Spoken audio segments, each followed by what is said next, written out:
My sister Linda whispered, "Happy birthday, Mom," with the same fake smile she'd perfected for church photos, while her husband Paul counted the elderly guests like a vulture circling fresh roadkill. My 27-year-old son Jason leaned in and whispered, "Get your bag, we're leaving. Act like nothing's wrong." The champagne glass in my hand suddenly felt heavier than a sledgehammer. Where are you watching from today? Drop your location in the comments below and hit that like and subscribe button. I thought Jason was being his usual overdramatic self. My son had always been protective, maybe too protective since his father died 3 years ago. But when he grabbed my elbow with white knuckles and steered me toward the exit, something cold settled in my stomach. This wasn't teenage anxiety. This was pure, adult fear. "What's wrong?" I whispered as we moved through the crowd of my mother's friends. She was 85 today, radiant in her pink dress, surrounded by women who'd known her for decades. The Riverside Community Center was decorated with streamers and balloons, and Mom's favorite big band music played softly in the background. Everything looked perfect. Too perfect, now that I thought about it. "Not here," Jason muttered, his hand still gripping my arm. "Just keep smiling and walking." I've seen that expression on my son's face exactly twice before. Once when he was 12 and caught his father cheating.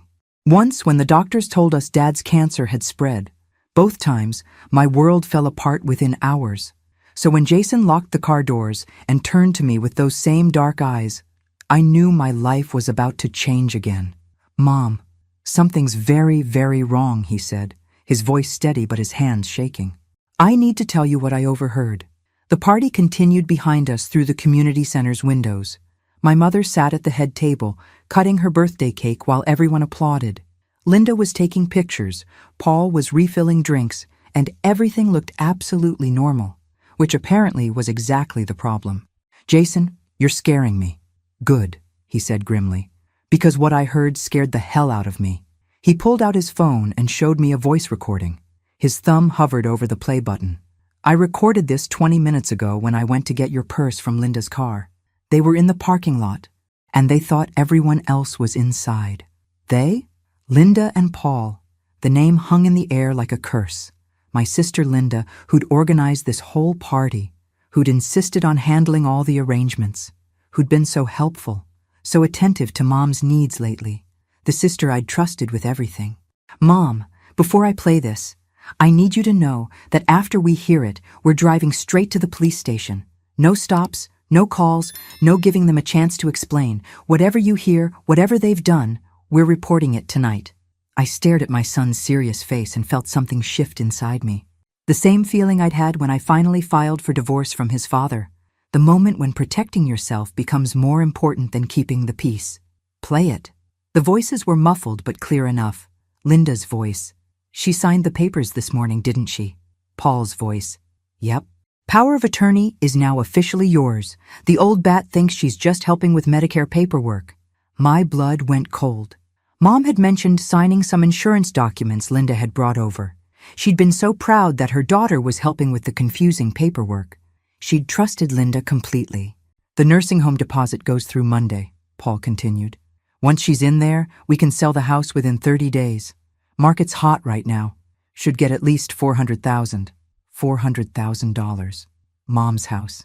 The house where Linda and I grew up. The house Mom had sworn she'd never leave. "What if she fights the commitment?" Linda asked. "She won't have a choice. I've got Dr. Peterson lined up to say she's showing signs of dementia, unsafe to live alone. The paperwork's already filed." Dr. Peterson. Mom's doctor for 15 years. The man she trusted implicitly. Jason stopped the recording. We sat in silence, watching the party through the windows.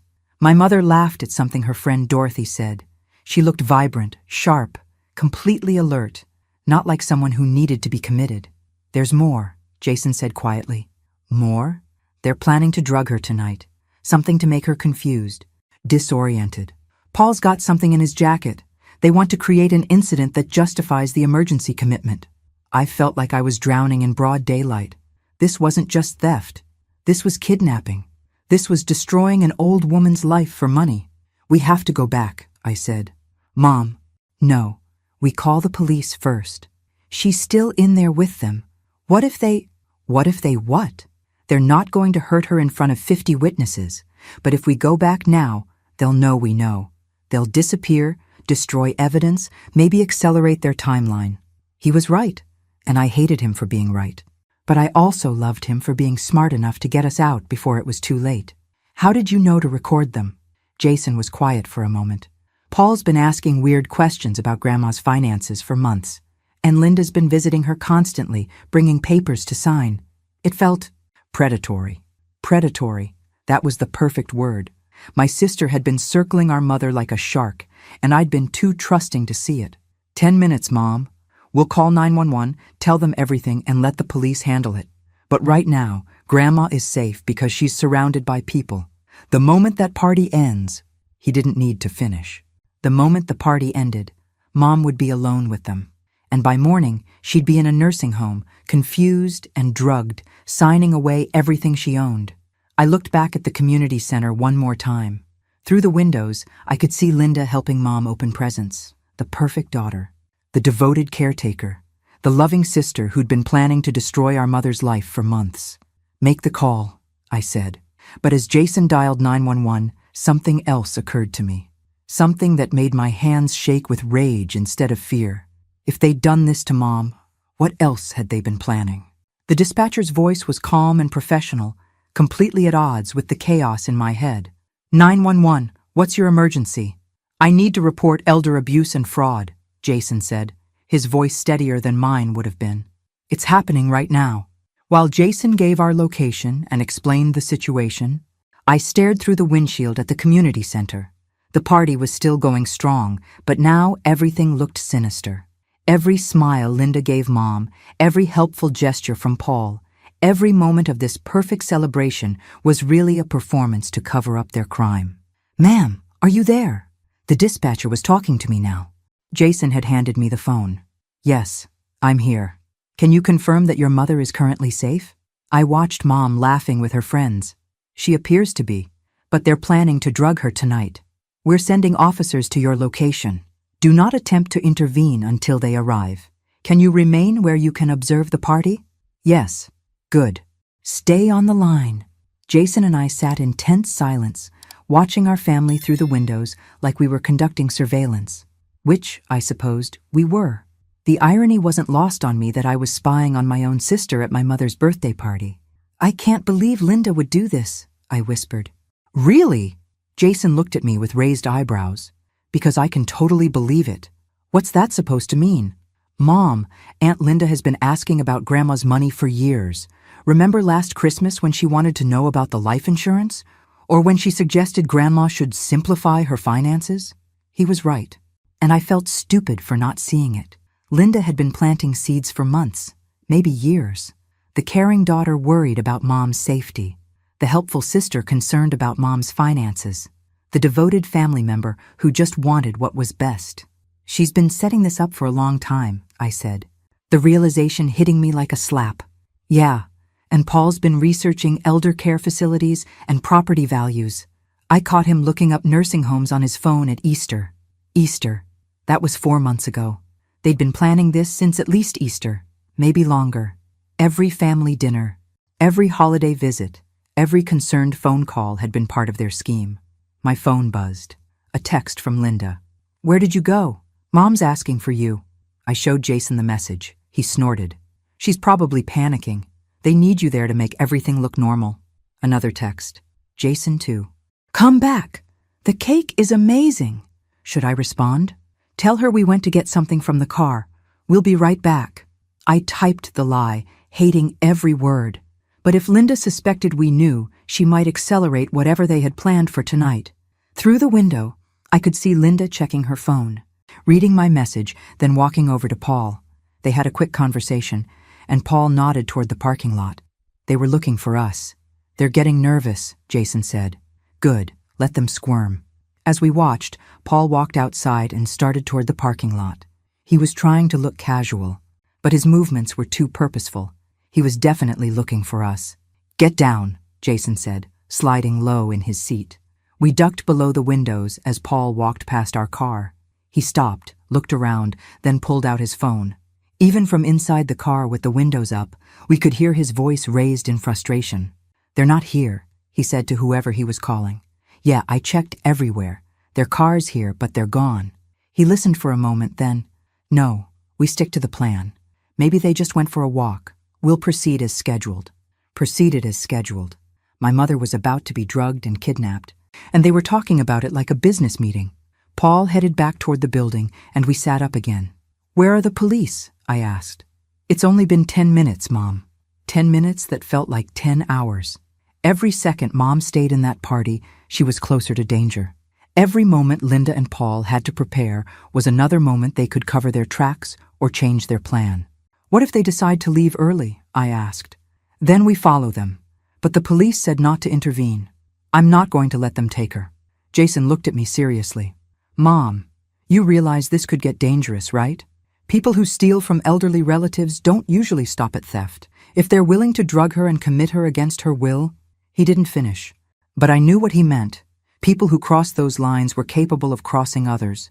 If Linda and Paul felt cornered, if they thought we were going to ruin their plan, what would they do to protect themselves? "We're not going to let it get that far," I said with more confidence than I felt. Red and blue lights flashed in my rearview mirror. 2 police cars pulled into the parking lot, followed by a third. No sirens, which was smart. They didn't want to alert Linda and Paul that something was wrong. "Thank God," I breathed. The first officer approached our car. Jason rolled down the window. "Are you the callers?" "Yes, sir. I'm Jason Miller. This is my mother, Carol. I'm Officer Martinez. We need to hear that recording." Jason played the audio again. Officer Martinez listened without expression, but I saw his jaw tighten when Paul talked about drugging Mom. "Do you know what substance they're planning to use?" "No, but the man said he had something in his jacket." "And your mother is currently inside the building?" "Yes, she's the guest of honor. It's her 85th birthday party." Officer Martinez nodded. "Here's what we're going to do. 2 of my officers will enter the building and observe. They'll be dressed in plain clothes and will blend in with the guests. I need you 2 to go back inside and act normal. Don't do anything to alert the suspects that law enforcement is present. What if they try to give her something? My officers will intervene before that happens. But I need to stress this. Do not attempt to stop them yourselves. Do not confront them. Your job is to act like nothing has changed." I nodded, but my stomach was churning. Going back in there, pretending everything was fine, watching Linda smile at Mom while planning to destroy her life, it felt impossible. "One more thing," Officer Martinez said. "We'll need to see that power of attorney document and any other paperwork your mother signed recently."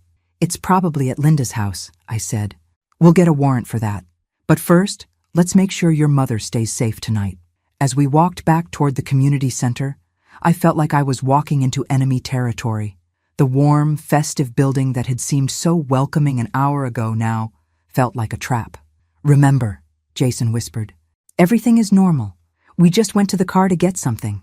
But nothing would ever be normal again, because now I knew what my sister was capable of, and I had no idea how far she'd go to protect her secret. The automatic doors slid open, and we stepped back into the party. Linda rushed over immediately, her face bright with fake concern. "There you are. Mom was worried sick. Where did you go?" "Car," I said simply, amazed at how steady my voice sounded. "For 45 minutes? Had we really been gone that long?" Time had felt both frozen and racing while we sat in that parking lot. "Car trouble," Jason said smoothly. "We got it sorted out." Linda's eyes narrowed slightly, but her smile never wavered. "Well, you missed Mom's speech. She thanked everyone for coming, especially her 2 daughters and her wonderful grandson." Her 2 daughters. I wondered if Mom would still feel that way tomorrow when she learned what Linda had planned for her. "Where is she?" I asked. "Sitting with Mrs. Henderson and the Bridge Club ladies. They're telling stories about the good old days." I looked across the room and saw Mom surrounded by women her age, all of them laughing at something Mrs. Henderson was saying. Mom looked absolutely radiant, not like someone who needed to be in a nursing home, not like someone who was losing her mind. "She looks wonderful," I said. "Oh, you know Mom, always puts on a good show," Linda said dismissively. "But we both know she's been struggling lately." "Struggling with what?" I wanted to ask, but I bit my tongue and nodded like I agreed. "Well," Linda continued, "Paul and I were thinking we'd drive her home after this. Save you the trip." There it was. The setup. They wanted to get Mom alone. That's sweet of you, I said. But Jason and I were planning to take her. We want to spend a little more time together. Linda's smile flickered for just a second. Oh, well, that's fine, I suppose, though we did promise to help her sort through some paperwork tonight. You know how she gets confused about her Medicare statements. Medicare statements. Right. More papers for Mom to sign while she was confused and trusting. Maybe tomorrow would be better, I suggested. She'll be tired after today. Yes, but the paperwork has deadlines. It really needs to be done tonight. We stared at each other across the gap of 47 years of sisterhood, and for the first time in my life, I saw Linda clearly. Not as my big sister who'd protected me from schoolyard bullies. Not as the successful woman who'd always seemed to have her life together, but as a predator who'd been planning to destroy our mother's life for money.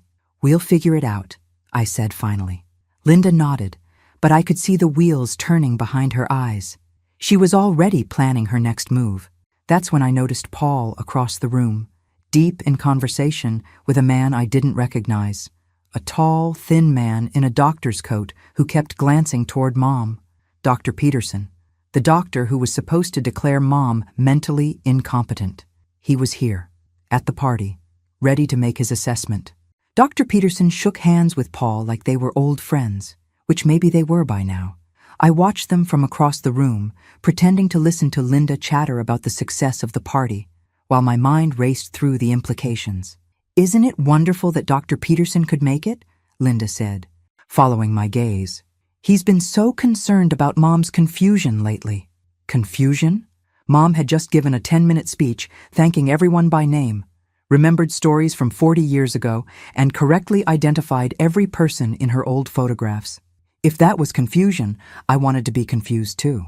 He seems very attentive, I said carefully. Oh, he is. He's been wonderful about making house calls to check on her. Very thorough examinations. House calls. Dr. Peterson had been making house calls to evaluate Mom, probably documenting anything that could be used to justify commitment. A forgotten name here. A moment of uncertainty there. And suddenly, you have a pattern of cognitive decline. Jason appeared at my elbow with a plate of cake. Grandma wants to know if you'll sit with her for a while. Of course. I started toward Mom's table, but Linda caught my arm. Actually, Carol, could I speak with you privately for a minute? There's something I need to discuss. Every instinct I had screamed danger. Getting me away from Mom, away from witnesses, away from Jason. But refusing would raise suspicions. Sure, I said. Jason, why don't you keep Grandma company? Linda led me to a quiet corner near the kitchen, far enough from the main party that we couldn't be overheard. She looked around to make sure we were alone, then her entire demeanor changed. The bright party hostess vanished, replaced by someone harder, more calculating. Carol, we need to talk about Mom. What about her? Don't play dumb. I know you've noticed the changes. What changes? Linda sighed dramatically. She's forgetting things, leaving the stove on, getting confused about her medications. Yesterday I found her outside in her nightgown at 3 a.m. She said she was waiting for Dad to come home from work. Dad had been dead for 12 years. But if Mom had really said that, it could indicate cognitive issues. Or it could be something Linda made up to support her narrative. I haven't noticed any of that, I said. That's because you don't see her every day like I do. You visit for an hour on Sundays and think you know how she's doing. The accusation stung because there was some truth to it. Linda did spend more time with Mom. But now I wondered if those visits were surveillance missions, not family time. What are you suggesting? I asked. I'm suggesting that we need to start thinking about her safety, about getting her the care she needs before something terrible happens. She seems fine to me. She's putting on an act. Carol, she always has. You know how Mom is about appearances. She'd rather die than admit she's struggling. That part was definitely true. Mom had always been proud, always determined to handle things herself, but using Mom's independence against her was particularly cruel. So what do you want to do? Paul and I have been researching facilities. There's a beautiful place called Sunset Manor that specializes in memory care. Very high-end, excellent staff. Memory care? Linda, she doesn't have dementia. Not yet. But early intervention is key. The doctor says if we wait until she's completely incapacitated, the transition will be much harder. The doctor. Dr. Peterson, who was currently across the room, probably taking notes on Mom's behavior for his official assessment. "I think we should slow down," I said. "Maybe get a second opinion." Linda's expression hardened. "Carol, I've been handling Mom's affairs for months while you've been buried in your own problems. I know what's best for her. My own problems. Code for my divorce, my job loss, my general life falling apart. Linda had always been good at making me feel inadequate. I'm still her daughter," I said. "I get a say in this." "Do you?" "Because according to the power of attorney documents, I'm the one responsible for her care decisions." There it was. The power of attorney that Mom thought was just for Medicare paperwork. Linda's ace in the hole. "When did you become her power of attorney?" "This morning." She signed the papers voluntarily with Dr. Peterson as a witness. Dr. Peterson again. The man was everywhere in their plan. "I want to see those documents." "Of course. I have copies at home. We can review them tomorrow when we meet with the admissions director at Sunset Manor." "You've already set up a meeting?" "Monday morning. I made the appointment weeks ago, assuming you'd want to be involved in choosing Mom's new home." Weeks ago, before Mom had even signed the power of attorney. They'd been planning this for weeks, maybe months. "And if I don't agree?" Linda shrugged. "Then you don't agree. But I have the legal authority to make decisions about her care, and Dr. Peterson's assessment supports immediate placement." "What assessment? When did he assess her?" "During his house calls. He's been monitoring her condition for months." I felt trapped in their web of planning and manipulation. Every angle had been covered, every objection anticipated, except for one thing they hadn't counted on. "I think Mom should have a say in this," I said. "Mom isn't capable of making rational decisions about her own care anymore. That's the whole point. She seems pretty rational to me." "Because she's having a good day. You should see her on the bad days." Maybe she had bad days. Maybe getting older was harder than it looked from the outside. But condemning someone to institutional care based on their worst moments seemed wrong. "Let's table this for now," I said. "It's her birthday. We can discuss it later." "Actually, we can't." Linda checked her watch. "The doctor needs to complete his assessment tonight to have the paperwork ready for Monday's meeting." "Assessment? What kind of assessment?" "Just a few simple questions. Memory tests, cognitive function, that sort of thing. Nothing stressful." I looked across the room at Mom, still surrounded by her friends, still sharp and engaged. Then I looked at Dr. Peterson, still talking with Paul, still taking notes. "And if she passes these tests?" "Carol." Linda's voice was patient, the way you'd talk to a child. "She's not going to pass. People with her condition rarely do." Her condition. Mom didn't have a condition beyond being 85 years old, but apparently, in Linda's world, being old was condition enough. "I want to be there when he talks to her." That might make her nervous. Dr. Peterson prefers to conduct these evaluations in private. Of course he did. It was easier to manipulate responses when there were no witnesses. Then I want to review his notes afterward. Doctor-patient confidentiality prevents. I want copies of everything, Linda. The power of attorney documents. The medical assessment. The nursing home applications. If you're doing this for Mom's own good, you should have no problem sharing the paperwork. Linda's smile faltered. "Of course. I'll have everything ready for you tomorrow." Tomorrow, when it would be too late to stop whatever they had planned for tonight. "Actually," I said, "I'd like to see the power of attorney documents tonight, just to understand exactly what authority you have. They're at home." "Then let's go get them." "Carol, I'm not leaving Mom's party to drive home for paperwork. Don't be ridiculous." "Then maybe this whole conversation is premature. Maybe we should wait until I can review the documents before making any decisions." I watched Linda's face cycle through frustration, anger, and calculation. She needed me on board, or at least neutralized. Having me actively opposed to the plan would create complications. "Fine," she said finally. "I'll bring the paperwork to your house tomorrow morning. We can review everything together." "What time?" 9 o'clock. By 9 o'clock tomorrow, if their plan worked, Mom would already be in the nursing home, confused and drugged, with no way to fight the commitment. "Actually," I said, "why don't I just come home with you tonight after the party? We can review everything then, and I can help you prepare for Monday's meeting." Linda's eyes narrowed. She was trying to figure out why I was suddenly so eager to be involved, when I'd been absent from Mom's care for months. That's very thoughtful, Carol.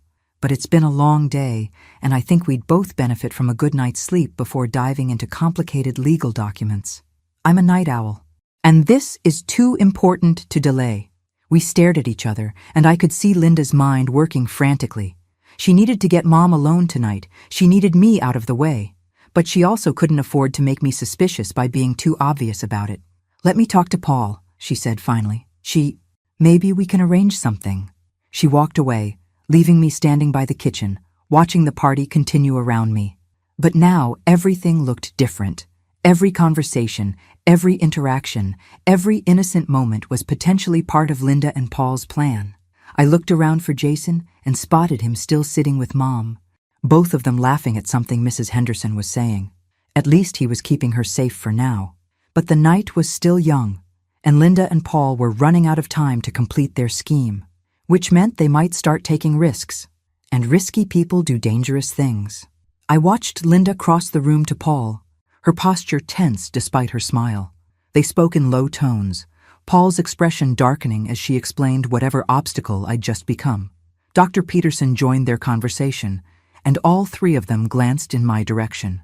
The plan was falling apart, and they knew it. Jason appeared beside me, holding 2 cups of punch. "You look like you need this." "Thanks." I took the cup, but didn't drink.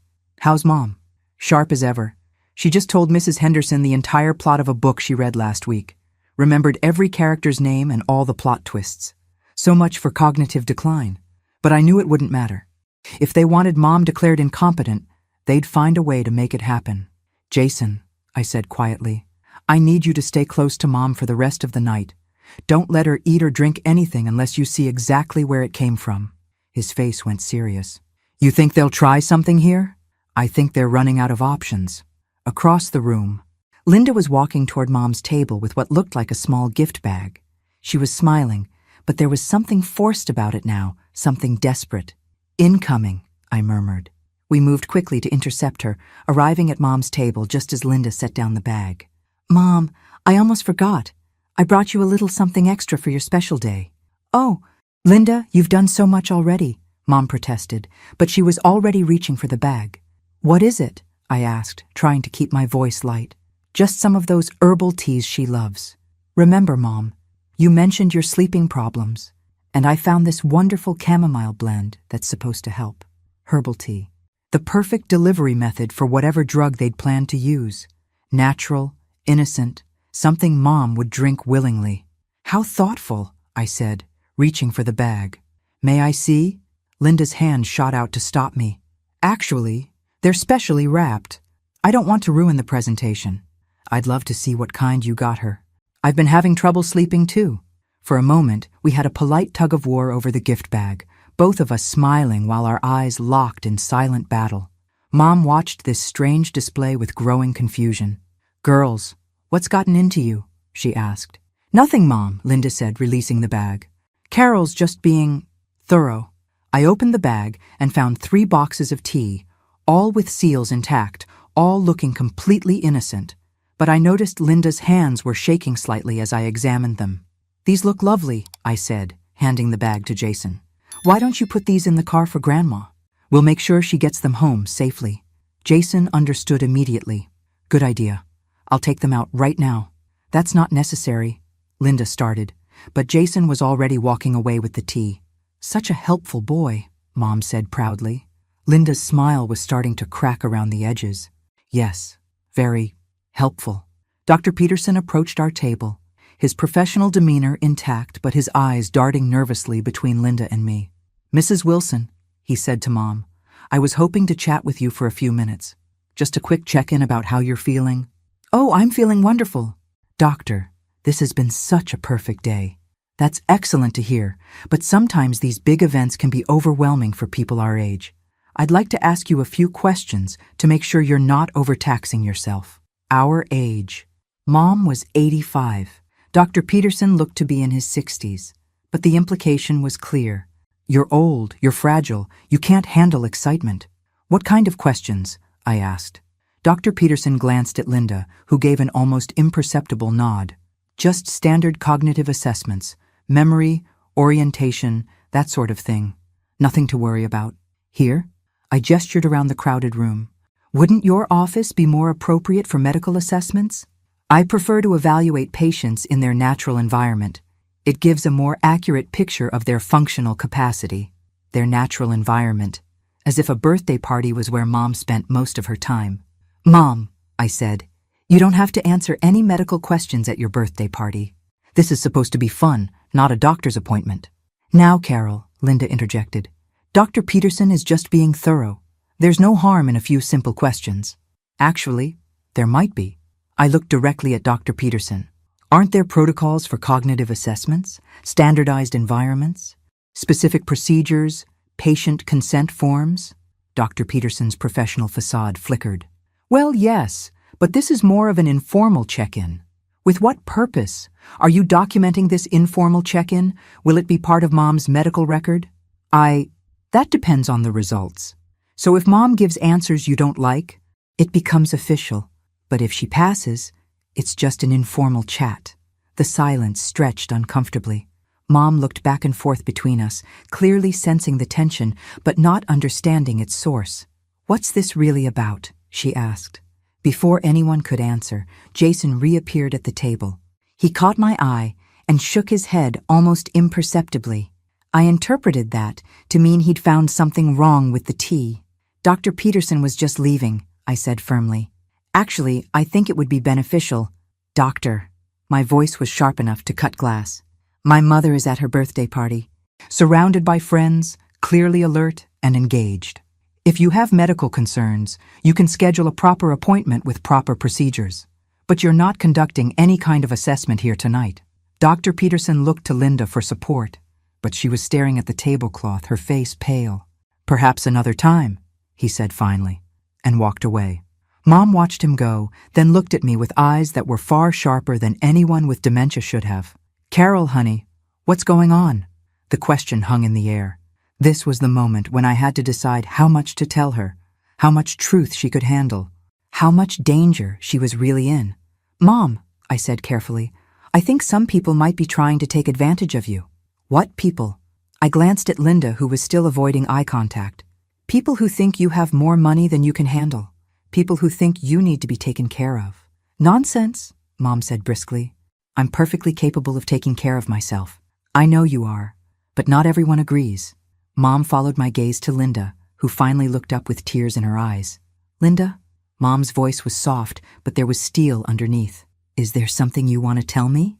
For a moment, I thought Linda might confess.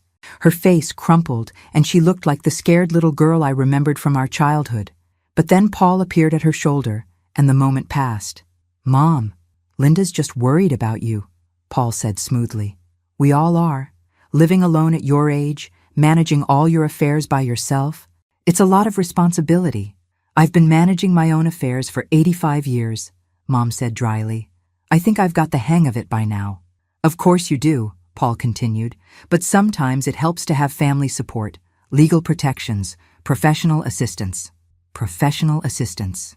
Code for guardianship, power of attorney, nursing home placement. What kind of legal protections? Mom asked. Oh, just some paperwork to make things easier, in case you ever need help with decisions or medical care. I signed some Medicare forms this morning, Mom said slowly. Linda said they were just insurance updates. That's right, Linda said quickly. Nothing important. But Mom was looking at her with growing suspicion. Linda, what exactly did I sign? Just some forms to help me help you, if you ever need it. What kind of help?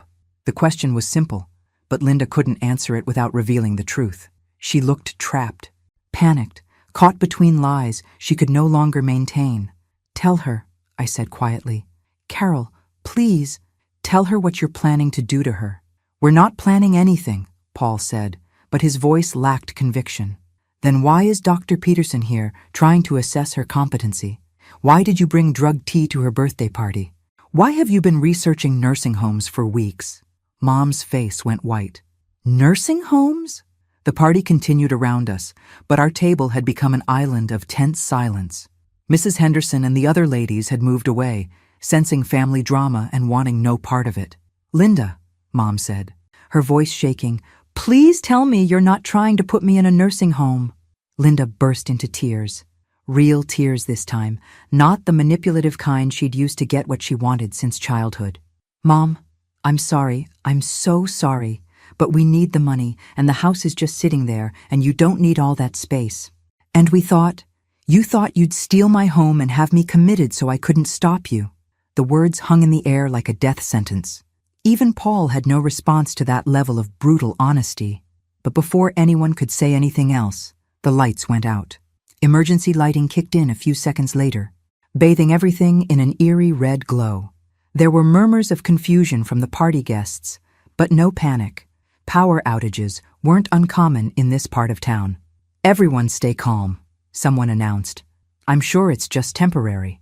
But in the dim emergency lighting, I saw Paul grab Mom's arm and start pulling her toward the exit.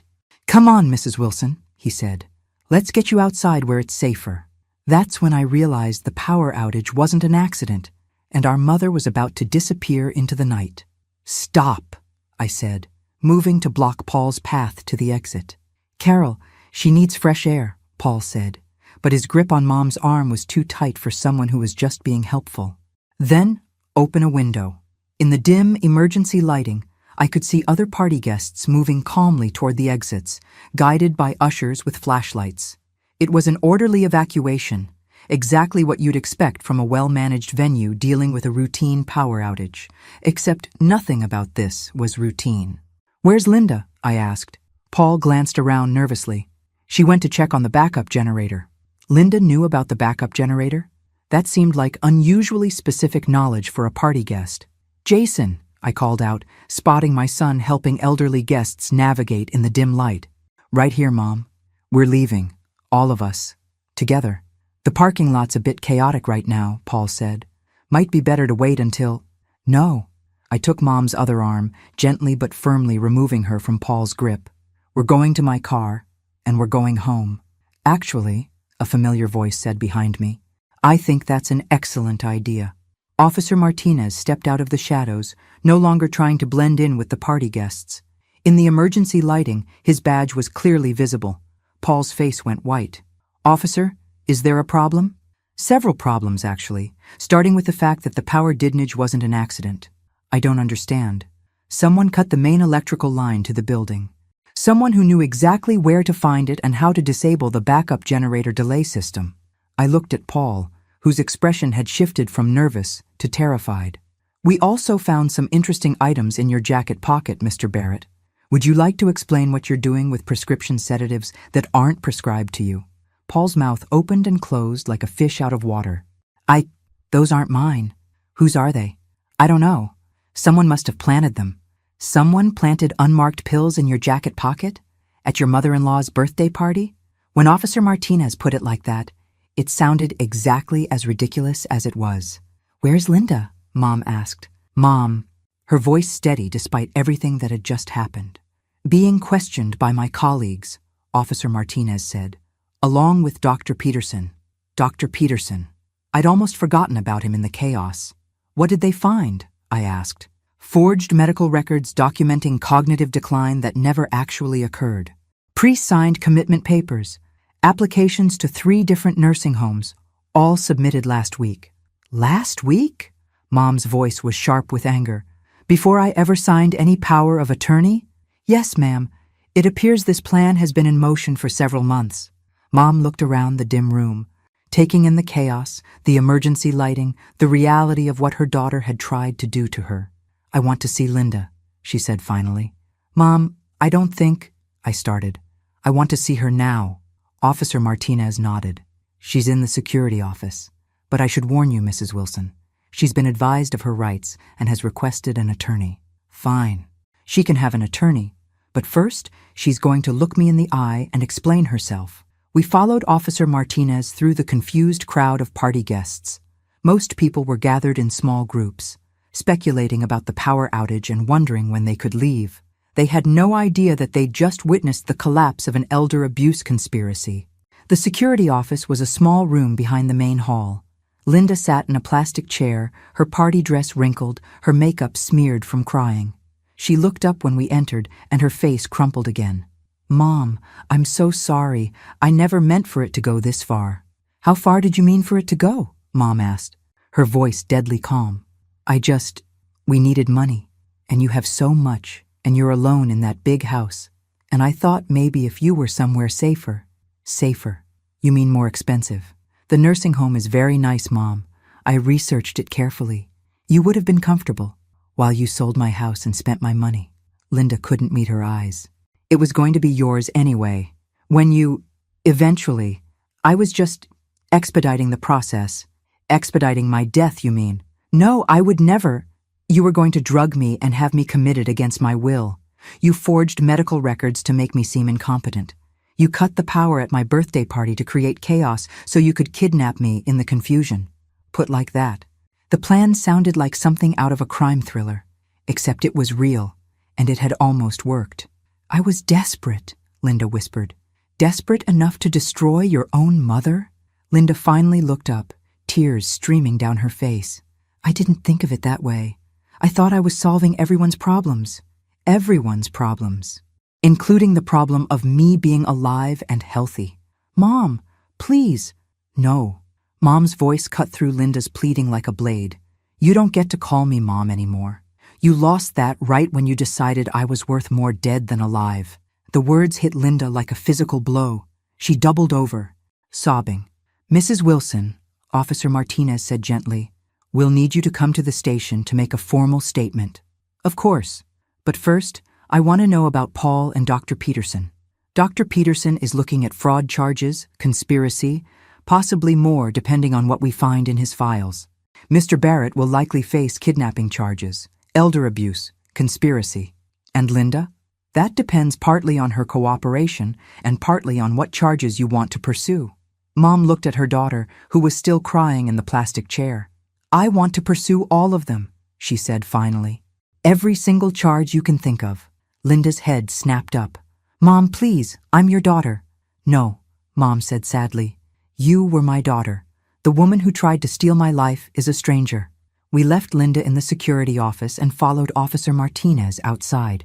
The parking lot was still crowded with confused party guests. But the crowd was thinning as people realized the party was over. What happens now? I asked. Arraignments? Probably tomorrow. Trial in a few months. But with the evidence we have, including the recording your son made, convictions are very likely. Jason appeared beside us, slightly out of breath. The tea was definitely drugged, he said. The lab tech did a quick field test. Some kind of sedative, strong enough to knock out someone grandma's size for hours. Hours. Long enough to get her to the nursing home. Long enough for the drugs to confuse her enough that she'd seem disoriented when she woke up. Long enough for Dr. Peterson to declare her mentally incompetent based on her drugged behavior. They really thought of everything, I said. Almost everything, Mom corrected. They didn't count on having a grandson smart enough to smell a rat. Jason grinned. Or stubborn enough to do something about it. Or a daughter who finally learned to see through her sister's lies, I added.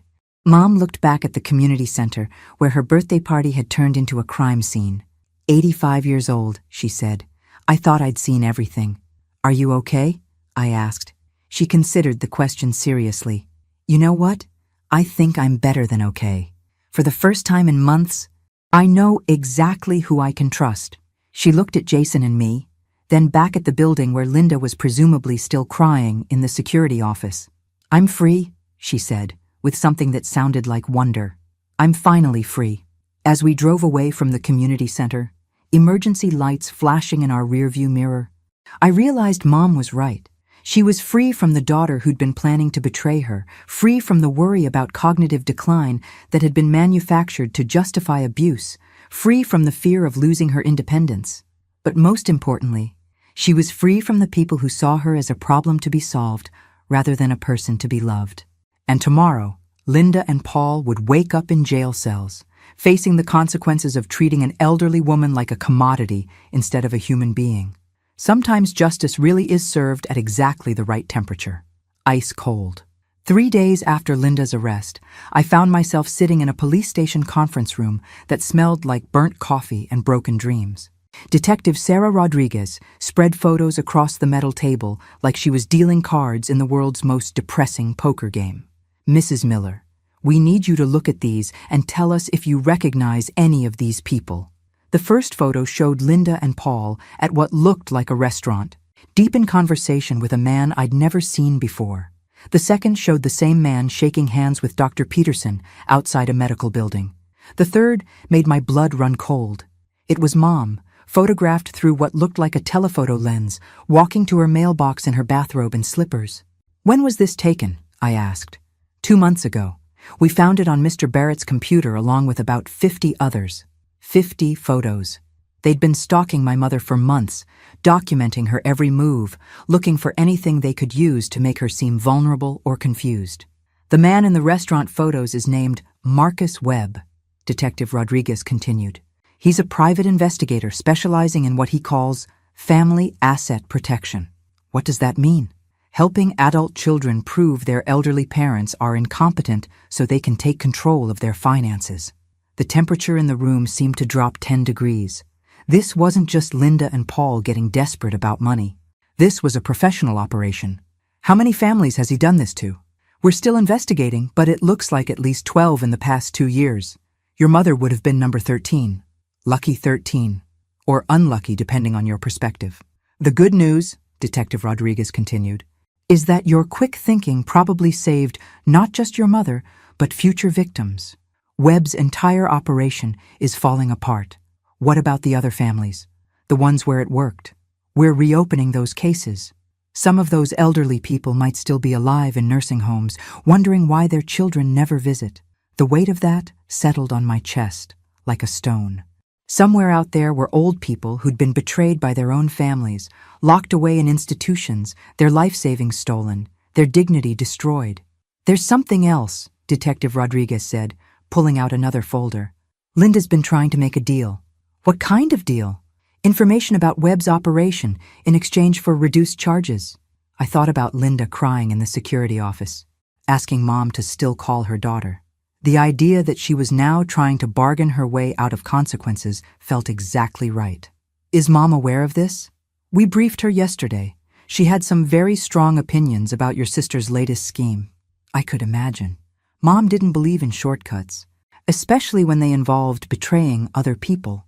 "What did she say?" I believe her exact words were, "Let Linda dig herself out of the hole she dug herself into, preferably with a very small spoon." That sounded like Mom. Even at 85, even after being betrayed by her own daughter, she still had more backbone than most people half her age. Detective Rodriguez gathered the photos. "We'll need you to testify about what you observed at the party and what Linda told you about their plans." "Of course. Fair warning. Their attorney is going to try to paint your family as dysfunctional. They'll suggest that Linda was acting out of genuine concern for your mother's safety. With drugged tea and forged medical records? They'll claim the tea was a mistake, that Dr. Peterson acted independently, that the power outage was coincidental. They'll make Linda look like a caring daughter who got in over her head."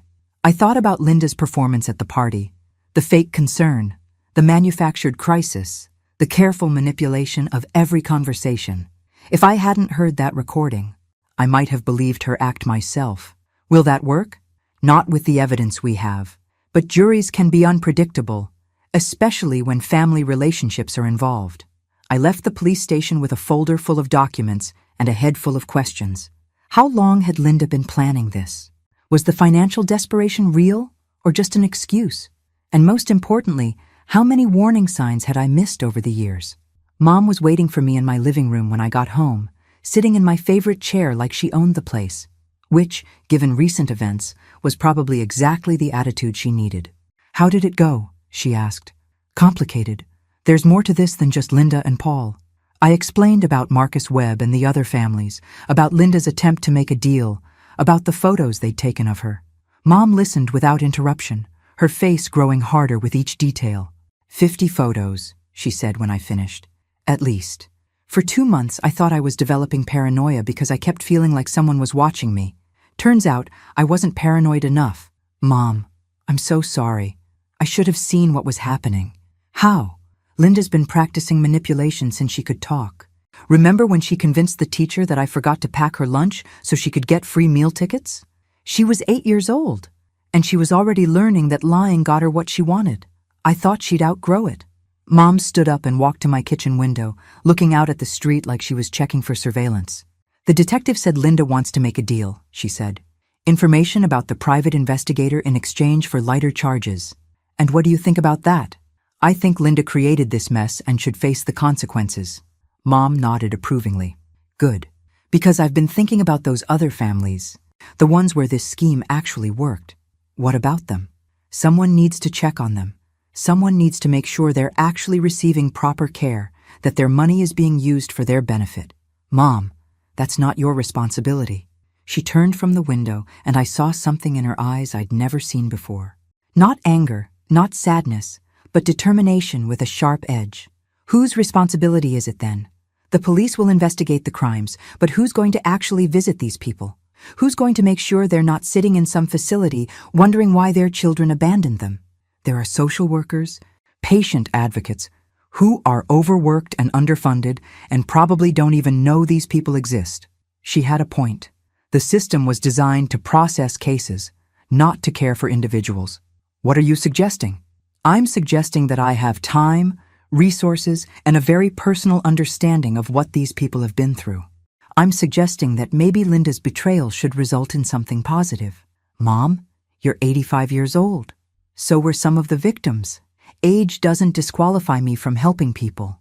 I could see where this was heading, and part of me admired her instinct to turn trauma into purpose. But another part of me worried about her taking on more stress after everything she'd been through. Let me help, I said. You have your own life to rebuild, your job, your divorce, your recovery from all the chaos Linda created. Linda didn't just attack you. She attacked our whole family. Jason and I deserve a chance to fight back too. Mom smiled, the first genuine smile I'd seen from her since the party. Fight back by helping other families? Fight back by making sure this never happens to anyone else. That, Mom said, sounds like a plan. That night, I lay in bed thinking about the photos of Mom in her bathrobe, about Linda's tears in the security office, about elderly people sitting in nursing homes wondering why their children never called. But mostly I thought about the expression on Mom's face when she talked about helping the other victims. For the first time since Dad died, she looked like she had a purpose beyond just surviving. Linda had tried to destroy Mom's life for money. Instead, she'd given Mom something more valuable, a mission. The irony was almost poetic. Almost. The first nursing home we visited looked like a luxury hotel from the outside. Manicured lawns, elegant architecture, discreet signs advertising premium senior living. But the smell hit us the moment we walked through the doors. Industrial disinfectant, trying to mask something unpleasant underneath. We're here to visit Margaret Foster, Mom told the receptionist, using the information Detective Rodriguez had given us. Are you family? Old friends, Mom said smoothly. We haven't seen her since she moved here. The receptionist checked her computer. Room 247. Take the elevator to the second floor. Turn right. Room 247 was at the end of a long hallway lined with wheelchairs and confused-looking residents. We found Margaret Foster sitting by her window, staring out at the parking lot with blank eyes. She was thin, pale, wearing a hospital gown instead of regular clothes. Mrs. Foster? Mom approached gently. My name is Dorothy Wilson. This is my daughter, Carol. Margaret turned slowly, and I saw a flicker of awareness in her eyes. Not confusion or dementia, but surprise that someone was talking to her. Are you here to see me? Yes, we are. We wanted to check on how you're doing. Margaret's eyes filled with tears. No one visits anymore. My son said the drive was too far. According to the police files, Margaret's son lived 12 minutes away, but he'd been too busy spending her money to visit. How are they treating you here? Mom asked. The nurses are nice enough, but Margaret glanced around nervously, then leaned forward. I'm not supposed to be here. This is all a mistake. What kind of mistake? I signed some papers for my son. He said they were insurance forms. Next thing I knew, men in white coats were at my door saying I had to come here for my own safety. The story was almost identical to what Linda had planned for Mom. The same lies, the same manipulation, the same tragic result. Mrs. Foster, I said gently, do you know what those papers were? Power of attorney, they told me later. But I never agreed to that. I never said my son could put me in a home. Mom and I exchanged glances. Margaret Foster was coherent. articulate, clearly capable of making her own decisions. She'd been warehoused here because it was convenient and profitable. "What happened to your house?" Mom asked. "Sold it. My son said I needed the money for care, but I never see any bills. I asked for my checkbook, and they say family members handle all that now. Do you want to leave here?" Margaret's face lit up with hope, so desperate it was painful to see. "More than anything, but they say I can't. They say I'm not competent to make that decision." We spent an hour with Margaret, listening to her stories about her life before the nursing home, her confusion about how she'd ended up here, her longing to go home. She was sharp, funny, completely alert. The only thing wrong with her was that she'd trusted the wrong person. As we prepared to leave, Margaret grabbed Mom's hand. "Will you come back?" "Yes," Mom promised. "We'll be back next week." In the car afterward, we sat in silence for several minutes. 12 people, I said finally. At least 12. Webb's operation has been running for 2 years. How many Margaret Fosters are sitting in rooms like that right now? Too many. Mom pulled out her phone and called Detective Rodriguez. "Detective, it's Dorothy Wilson. I need to know about legal advocacy for elderly people who've been inappropriately committed." "Yes, I'll hold." While Mom worked the legal angle, I found myself thinking about Linda again. Had she ever considered what Mom's life would be like in a place like that? Had she imagined Mom sitting by a window, wondering why her family never visited? "There's a legal aid organization that specializes in elder rights," Mom said after hanging up. "They can petition for Margaret's release, but they need evidence of inappropriate commitment. We can provide that. It's not enough. We need medical evaluations, financial records, proof that she was coerced into signing documents." "So what do? We document everything, every conversation, every detail about her mental state, every indication that she's being held against her will." "Mom, we're not investigators." "No, but we're witnesses, and sometimes that's enough." That evening, Jason came over for dinner and found us surrounded by files, legal documents, and notes about Margaret Foster's case. "This looks intense," he said. "We're building a case to get an elderly woman out of inappropriate nursing home placement," I explained. "The woman whose son tried to do the same thing to Grandma? One of them." Jason picked up a photo of Margaret that we'd printed from the nursing home's website. "She looks sad." "She is sad and confused and abandoned by the person who was supposed to protect her. Like what almost happened to Grandma." "Exactly." Jason studied the papers for a moment. "What can I do to help?" "You're 27 years old," Mom said. "You have better things to do than—" "Grandma, with respect, that's crap. This matters. What they tried to do to you, what they did to her, it's not okay. If there's a way to fix it, I want to help." Mom smiled at him with pure affection. "In that case, we need someone good with computers to research Marcus Webb's other cases and track down the families involved." "On it." As Jason settled in with his laptop, I realized something had shifted in our family dynamic. 3 weeks ago, we'd been focused on our own problems.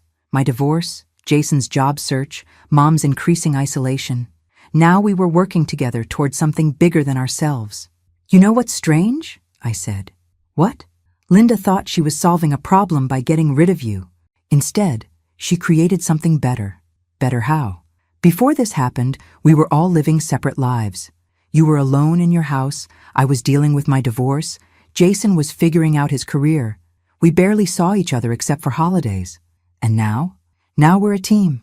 Mom looked around at the papers scattered across my dining table, at Jason typing intently on his laptop, at the evidence of our shared mission. "You're right," she said. "Linda wanted to destroy our family to get my money. Instead, she showed us what our family could actually be. A force for justice? A force for something anyway." Jason looked up from his computer. "I found something. Webb has been advertising his services on a website called Concerned Children Resources. He targets adult children who are worried about elderly parents with substantial assets." "What kind of advertising?" "Is your elderly parent making poor financial decisions, refusing necessary care, putting themselves at risk? We can help you get the legal authority to protect them and preserve family assets." "Protect them," I said bitterly. "Right. There's more.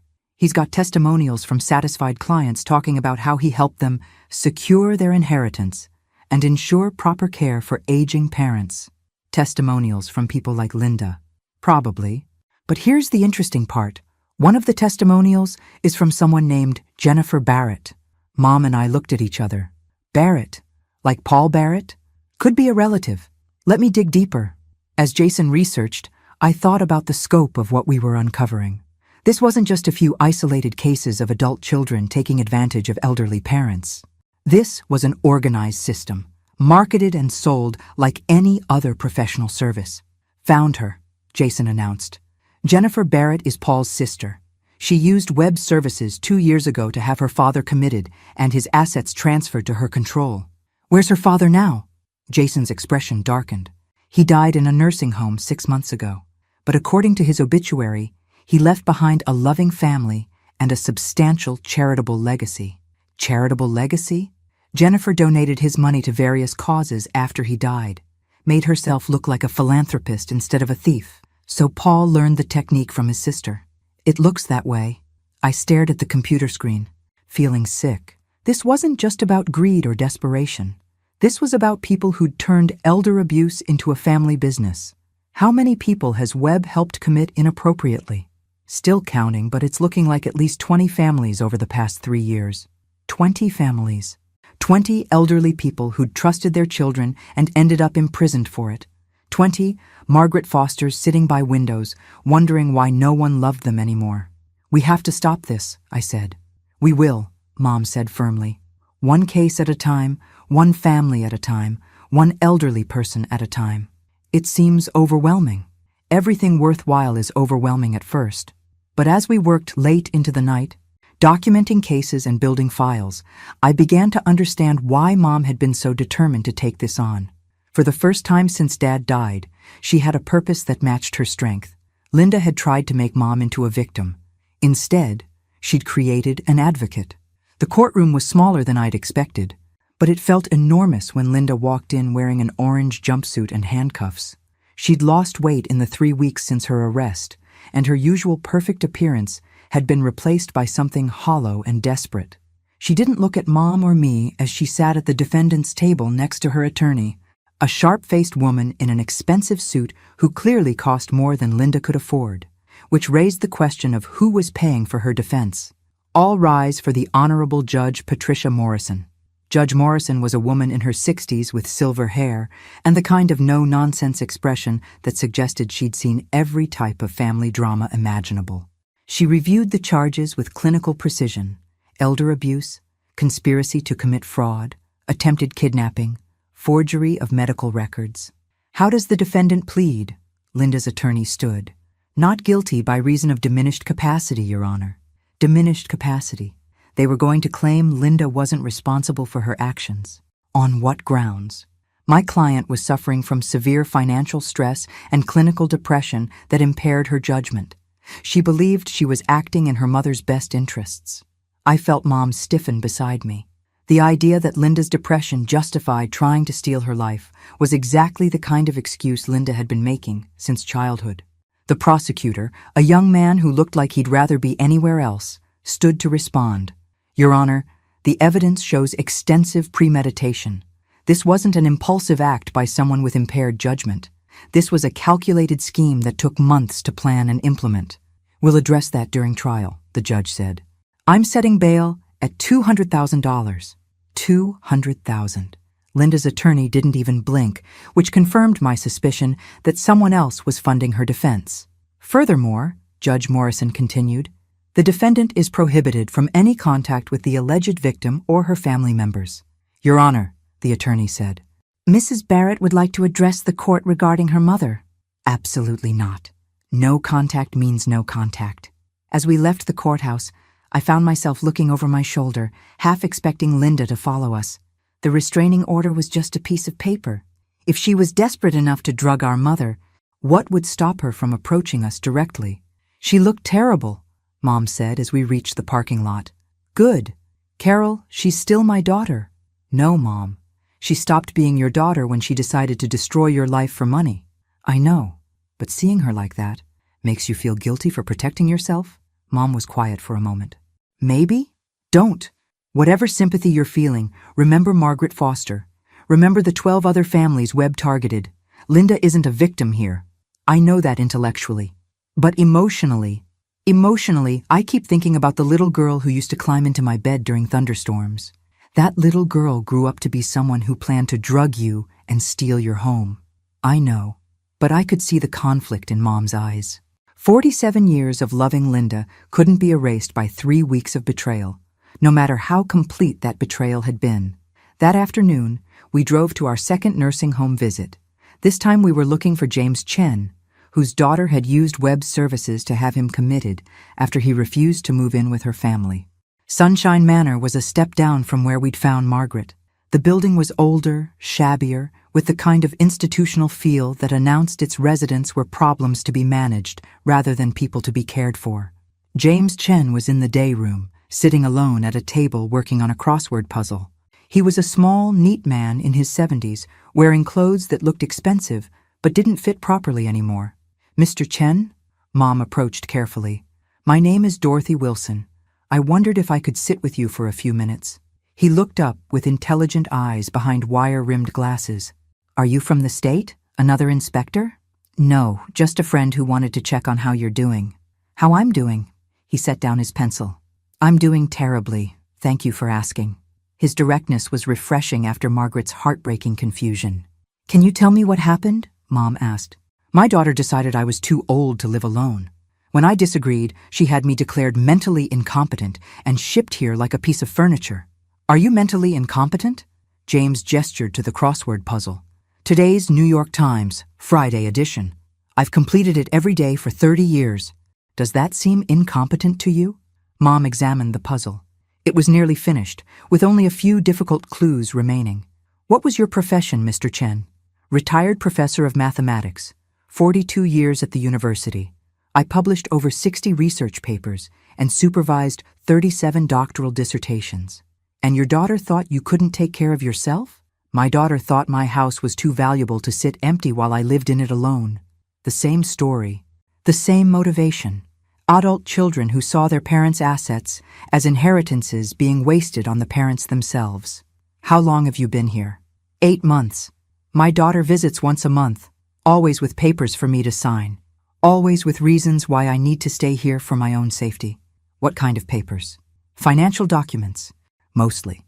Transferring accounts, authorizing expenditures. I refuse to sign them, but she keeps trying." "So you still have control of your finances?" "Theoretically. But I can't access my accounts from here. They don't allow residents to handle money."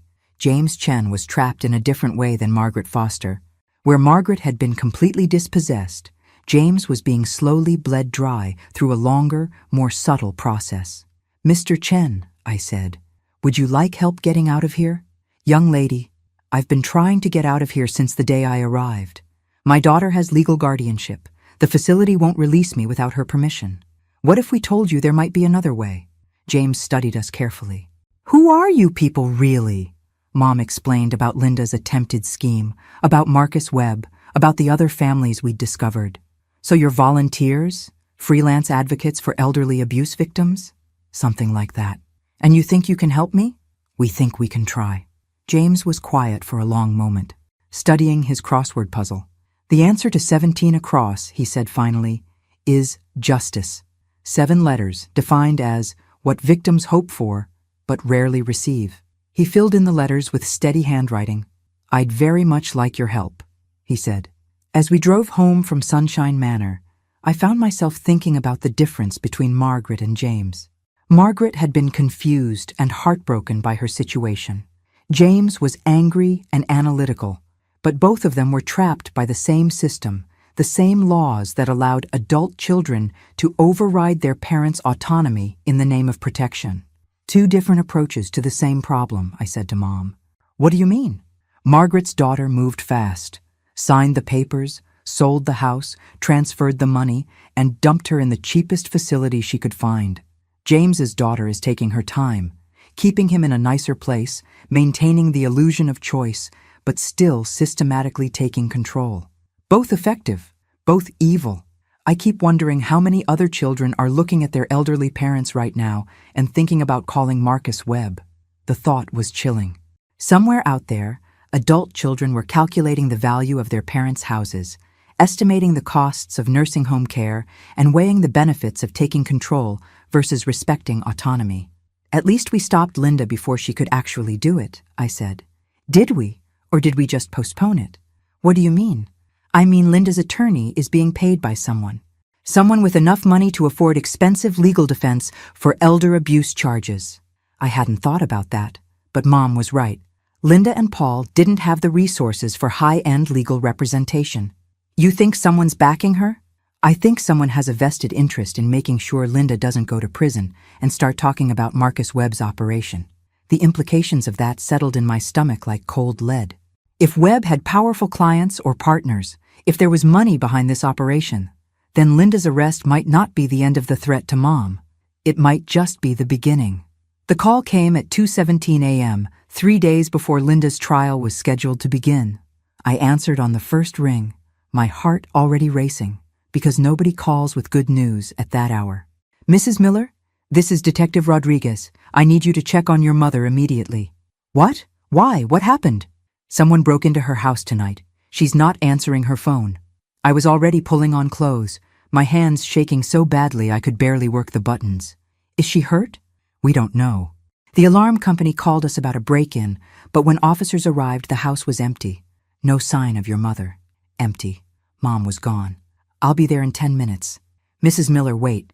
Don't go to the house alone. Meet us at the station first. No. If someone took my mother, every second counts. I hung up and called Jason while speeding toward Mom's neighborhood. He answered on the second ring, already wide awake. Grandma's missing, I said without preamble. What? Break-in at her house. She's gone. I'm on my way. Mom's street was blocked off with police cars, their red and blue lights turning the familiar suburban neighborhood into something from a crime scene. Detective Rodriguez met me at the barricade. Any word? I asked. Nothing yet, but we found something you need to see. She led me to Mom's front porch where the door stood open. In the bright porch light, I could see that the deadbolt had been professionally defeated. No signs of force, no damaged wood, just clean work that suggested expertise. Whoever did this knew what they were doing, Detective Rodriguez said. Where's Mom? That's what we're trying to figure out, but look at this. She handed me a plastic evidence bag containing a single sheet of paper. I recognized Linda's handwriting immediately. Mom, I'm sorry it had to come to this, but you left me no choice. By the time you read this, you'll be somewhere safe where you can get the help you need. Don't try to fight this. It's for your own good. Linda. My hands started shaking so hard I could barely hold the paper. Linda did this? How? She's supposed to be under house arrest.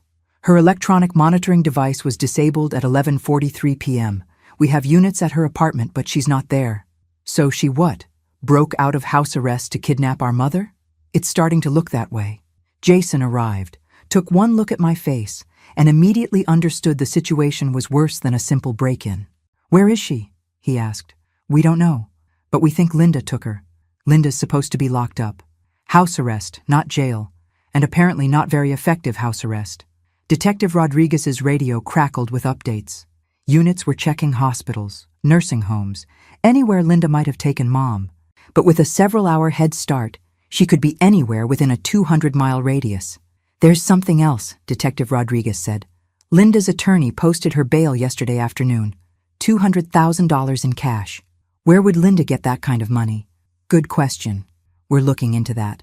We spent the next 4 hours at the police station, making phone calls, reviewing security footage from traffic cameras, and trying to figure out where Linda might have taken Mom. Jason worked his computer magic, tracking Linda's credit cards, checking her social media, looking for any digital footprints that might lead us to Mom. At 6:30 a.m., my phone rang. Unknown number. Carol? It's me. Mom? Oh my God, where are you? Are you okay? I'm fine, sweetheart. A little shaken up, but fine. Where are you? That's complicated. I'm at Sunset Manor, the nursing home Linda had picked out for me. Sunset Manor, the high-end facility Linda had researched for her original plan. Are you hurt? Did she drug you? She tried to. Brought me some tea with something in it, but I've learned to be suspicious of unexpected tea offerings. Despite everything, I almost smiled. Mom was developing a sense of humor about being targeted for chemical manipulation. How did you get away? I didn't. I'm still here. What do you mean? I mean, Linda didn't kidnap me, Carol. I went with her voluntarily. The words didn't make sense. What? Linda called me around midnight, crying, saying she needed to see me. Said she had information about Marcus Webb that could help the other victims, but she was afraid to tell the police because she didn't trust them. Mom, that's exactly what someone planning to kidnap you would say. I know. But she also said Paul was planning to kill me to keep me from testifying. The temperature in the room dropped 10 degrees. Kill you? According to Linda, Paul figured out that the police were building a case against Marcus Webb based on my testimony and the evidence Jason found. She said he was planning to make my death look like an accident so the case would fall apart. And you believed her? I didn't know what to believe, but I figured if Linda was lying, I could handle her. If Paul was planning to kill me, I needed to know about it. So you went with her in the middle of the night to a nursing home? She said it was the only place she could think of where we could talk privately. Somewhere Paul wouldn't think to look for us. I looked at Detective Rodriguez, who was listening to every word. Her expression suggested this story was either completely brilliant or completely insane. Mom, where's Linda now? Talking to the police. She called them herself around 5 a.m.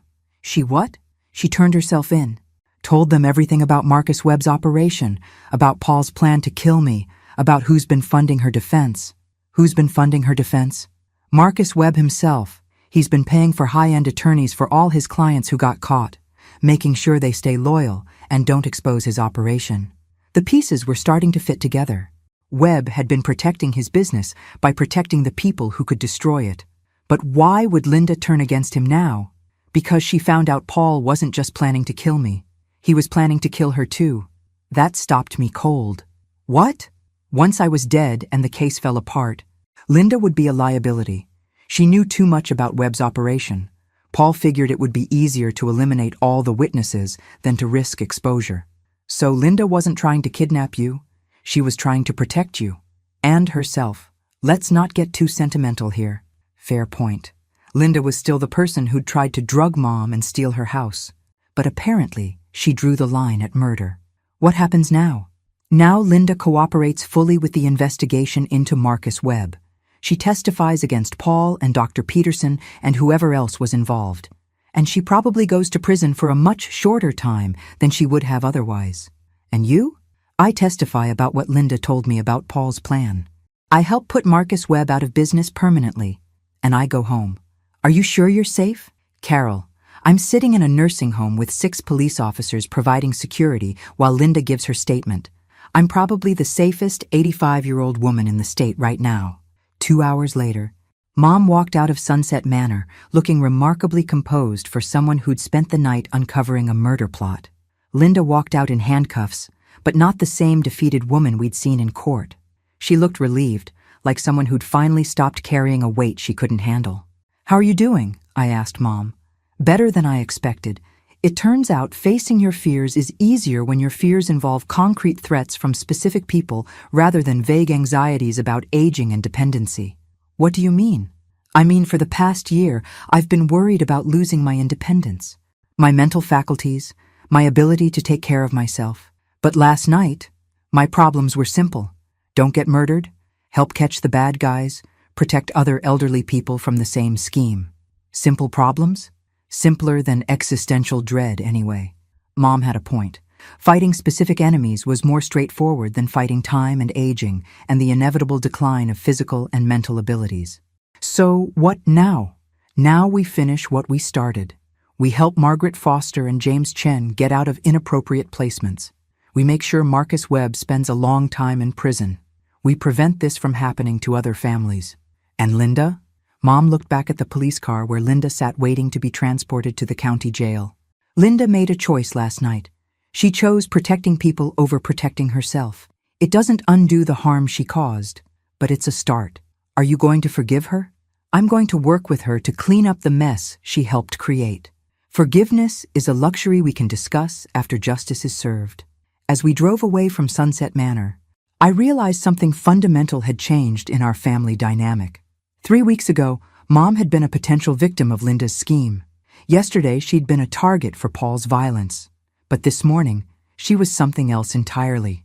She was a woman who'd turned the tables on people who'd underestimated her strength. Linda had tried to make Mom into a helpless elderly person who needed to be managed. Instead, she'd discovered that Mom was still the formidable woman who'd raised 2 daughters, survived decades of marriage, and built a life on her own terms. Some people don't go quietly into nursing homes. Some people fight back. And some people win. 6 months later, I stood in the courtroom watching Marcus Webb get sentenced to 15 years in federal prison.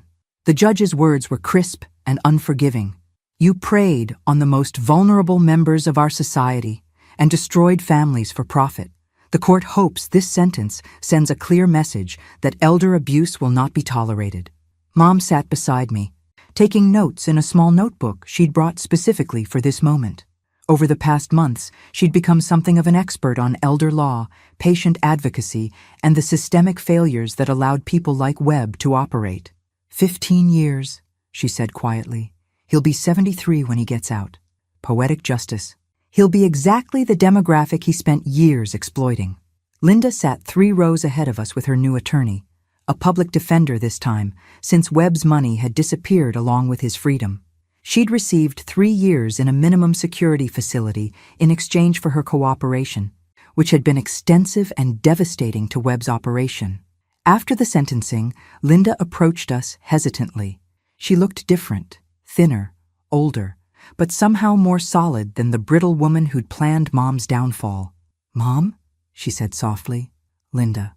They looked at each other across 6 months of investigations, trials, and the slow process of untangling the damage Linda had helped create. "I wanted to thank you," Linda said. "For what?" "For not letting me become a murderer." It was a strange way to phrase gratitude, but it was accurate. If Mom hadn't gone with Linda that night, if Linda hadn't discovered Paul's plan to eliminate all the witnesses, she might have remained complicit in something much worse than fraud. "What will you do now?" Mom asked. "Report to prison next month. Serve my time. Try to figure out how to rebuild something resembling a life when I get out." "And Paul?" 25 years. Dr. Peterson got 10. The other accomplices got various sentences based on their level of involvement. Linda glanced around the courtroom, which was emptying as people moved on with their lives.